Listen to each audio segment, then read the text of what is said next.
दोस्तों, वीडियो को पूरा वॉच करें।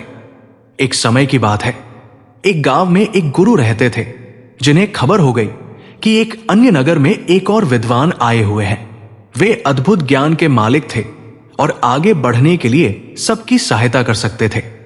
यह खबर सभी को बहुत पसंद आई और सभी लोग उस नगर में उनसे मिलने के लिए जूझने लगे।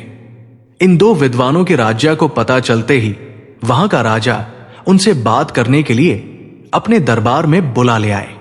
राजा ने दोनों विद्वानों से अपने राज्य में ज्ञान का प्रचार करने का आग्रह किया। दोनों विद्वान ने राजा के आह्वान को स्वीकार किया और उन्होंने राजा के सामने आगे जाकर कहा, आपके सामर्थ्य के लिए हमें गर्व महसूस हो रहा है महाराज।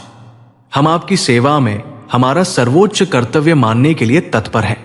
ये भी पढ़े, रक्षा बंधन का अद्भुत बंधन। राजा ने खुशी से भरे होठों से कहा, तुम्हारे सामान्य भाषा में जनता को समझाओ।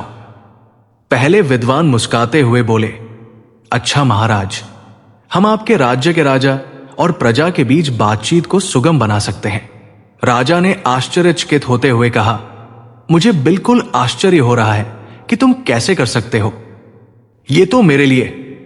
दूसरे विद्वान ने मुस्कुराते हुए कहा, महाराज, हम आपके राज्य के लोगों को सामग्री के बिना खाने का ज्ञान दे सकते हैं। राजा ने बहुत ही आश्चर्यचकितता से कहा, मैं ये सचमुच मानने में सक्षम नहीं हूं।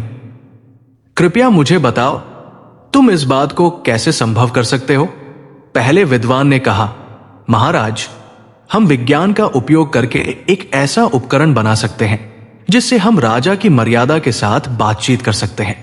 यह उपकरण हमारे बहुत सारे प्रयोगों को सुलभ बना सकता है और आपके ग्रामीणों के बीच सामर्थ्य का निर्माण कर सकता है।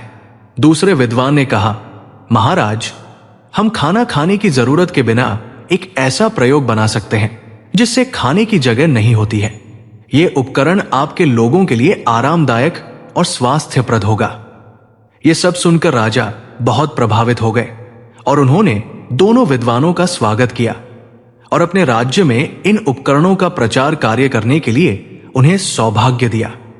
दोनों विद्वान ने राजा की प्रशंसा करते हुए उनकी सेवा में खुशीपूर्वक काम किया और सभी लोग उन्हें प्रमाणित करते थे। इस कहानी से हमें यह सिखाया जाता है कि समय के साथ ज्ञान विकसित हो रहा है और बहुत से अद्भुत आविष्कार हमारी मदद कर सकते हैं। दो विद्वानों के उदारता, समर्पण और सेवा भाव की मिसाल हमें यह बताती है कि हमें हमारे ज्ञान और कौशल को समाज की सेवा में लगाना चाहिए। तो दोस्तों, आपको हमारी ये वीडियो कैसी लगी हमें कमेंट में जरूर बताएं।